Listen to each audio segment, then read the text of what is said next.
On this episode... What up, what up? Hey everyone! Is it recording? Yes.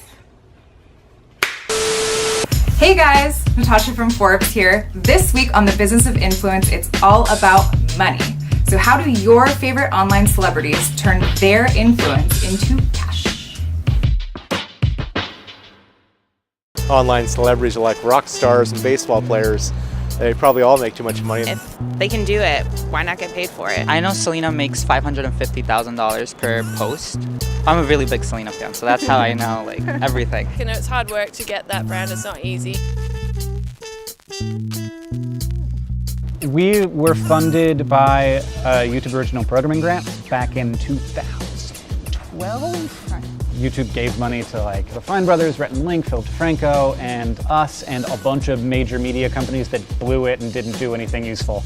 I'm not pulling any punches anymore, it's been too long. So there's a few different ways to make money off of YouTube. Obviously there's the Adsense program. Google AdSense basically pays you to produce content as long as you own it 100%. When we got involved in it, it was right before the AdSense program, I believe.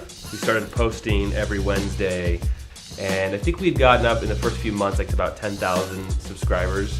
Yeah. In a sense, like we started making money from YouTube, but it was never enough to really cover like life expenses. And then there's also brand deals. I guess the idea is, why would we spend so much money on a commercial that doesn't get the views that we would get? With any brand that I've worked with any music artist that I've worked with, I always want to make it organic and real, and that people to know it comes from me. Early on, we recognized that this wasn't just a fun, fluky thing, but that there was an actual business opportunity. And so we set up right from the beginning, we set up our website, and we set up an LLC.